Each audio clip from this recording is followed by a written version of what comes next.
नमस्कार दोस्तों, कैसे हैं आप सब। उम्मीद है आप सब अच्छे होंगे और आपकी पढ़ाई लिखाई भी अच्छी चल रही होगी। दोस्तों, एक बार फिर से एक नए वीडियो के साथ आप सभी के सामने आए हैं और आज इस वीडियो में हम लोग बात करेंगे कि देश और राष्ट्र के अंदर कौन सा अंतर होता है, यानी देश और राष्ट्र एक दूसरे से कितने भिन्न होते हैं, कितने अलग होते हैं।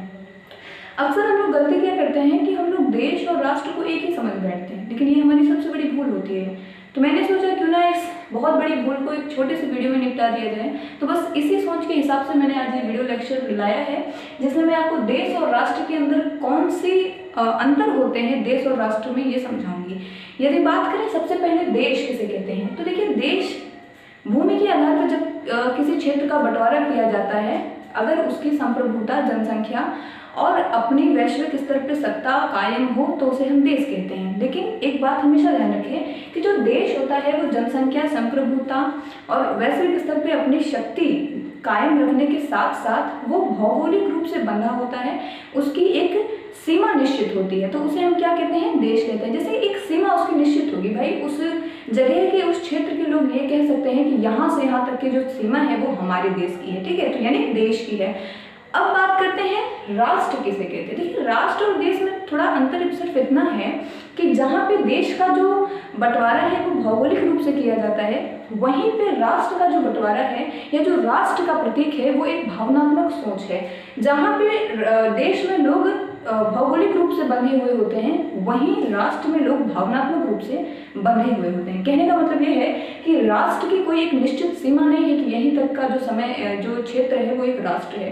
राष्ट्र एक भावनात्मक इकाई है जहाँ पे लोग भावनात्मक रूप से एक दूसरे से जुड़े हुए हैं। अब बात करते हैं हमारे भारत की। हमारे भारत में हमारे भारत को हम देश और राष्ट्र दोनों कह सकते हैं। क्यों? क्योंकि हमारे भारत की अपनी एक सीमा क्षेत्र है, अपना एक नक्शा है। क्यों? क्योंकि हमारे भारत में हर क्षेत्र, हर राज्य या भारत के अंदर आने वाले सभी क्षेत्र अपने आप में बंधे हुए हैं भौगोलिक रूप से। साथ में इसे राष्ट्र क्यों कहेंगे?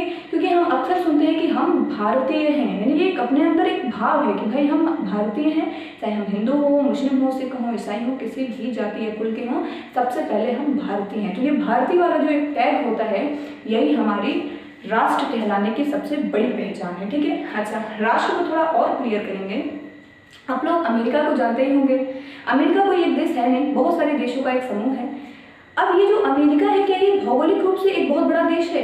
क्या सारे देशों ने जो इसके अंदर है, उस सभी देशों ने अमेरिका को जो भी उसका मेन कंट्री होगी उसको अपनी अपनी क्षेत्र सीमाएं दे दी हैं कि भाई आपसे ये जो मेरा देश है वो तुम्हारा है? नहीं, ऐसा नहीं है। वो एक संधि के द्वारा, एक विचार के द्वारा आपस में जुड़े हुए होते हैं, जिसे हम पूंजीवादी विचारधारा कहते हैं। वो एक कह सकते हैं विचारधारा है, पूंजीवादी विचारधारा है, जिसका पक्षधर पूरा अमेरिका है।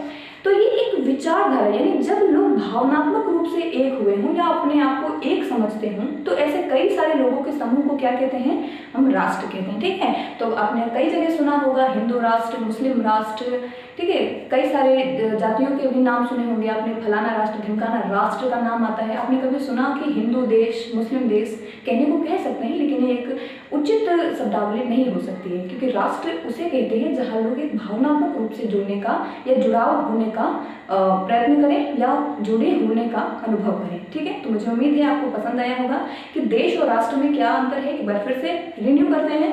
देश उसे कहते हैं जहाँ लोग भौगोलिक रूप से जुड़े हुए हों, बल्कि राष्ट्र उसे कहते हैं जहाँ लोग भावनात्मक रूप से जुड़े हुए हैं। तो उम्मीद है आपको वीडियो पसंद आई होगी, और अगर वीडियो पसंद आई तो वीडियो को लाइक जरूर करें। चैनल पर नए हैं तो चैनल को सब्सक्राइब करना बिल्कुल भी मत भूलिए, ठीक है। चलिए मिलते हैं नई वीडियो में, तब तक के लिए जय हिंद, जय भारत।